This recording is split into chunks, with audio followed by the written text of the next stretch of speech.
অনেক স্বপ্ন কারোর সাথে শেয়ার করতে নেই, যেটা মানুষ ঘুমিয়ে ঘুমিয়ে দেখে, এটাও স্বপ্ন। আবার আরেকটা আছে যেটা মানুষ ঘুমাতে দেয় না, ওইটাও স্বপ্ন, ওটার ভিশন বলে। এই দুইটার একটাও কারোর সাথে শেয়ার করতে নেই। এর কারণটা কি? কারণটা হচ্ছে স্বপ্নের ব্যাখ্যা যেমনটা করা হয় তেমনটাই হয়।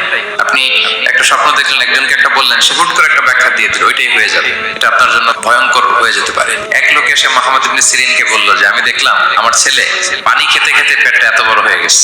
এই একই স্বপ্ন আরেকটা লোক দেখলো, দেখে এক মূর্খের কাছে জিজ্ঞেস করলো। সে বলল সর্বনাশ, এত বড় পেট হয়ে গেছে, তোমার ছেলে তো মারা যাবে। ঠিকই কদিন পরে ছেলেটা মারা গেল। আর একই স্বপ্ন দেখে এই লোক মুহাম্মদ ইবনে সিরিনকে জিজ্ঞেস করেছিল, উনি বলেছেন যে তোমার ছেলে তো অনেক বড় আলেম হবে। ঠিক তাই হয়েছে, ওই ছেলে অনেক বড় আলেম হয়েছে। এই ভিশনও শেয়ার করা যাবে না কারোর সাথে। বিশাল বড় একটা কিছু প্রজেক্ট নিছেন, শুরু করার আগে আপনি বলে ফেলছেন, শেষ, আর এটা হবে না। দেখবেন যে এখান থেকে কনস্পিরেসি, ওইখান থেকে শত্রুতা, ওইদিকে এটা করছে ওইটা করছে, আপনি আর আগাতেই পারবেন না।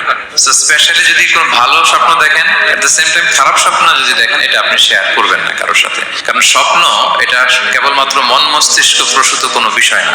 মুমিন জীবনে এটা অনেক অর্থবহ। মাঝে মাঝে স্বপ্নের মাধ্যমে আল্লাহ মানুষকে বার্তা দেয়, ইলহাম পাঠায় স্বপ্নের মধ্য দিয়ে। যার জ্ঞান নেই বা ব্যক্তিগত জীবনে পাপী, ভালো মানুষ নয় বা হিংসুক টাইপের, এদের কাউকে আপনার কখনো স্বপ্ন শেয়ার করবেন না। ভালো স্বপ্ন দেখলে শুকরিয়া করবেন আল্লাহ, আলহামদুলিল্লাহ, আল্লাহ কবুল করো। খারাপ স্বপ্ন দেখলে পানাহা চাবেন আল্লাহর কাছে।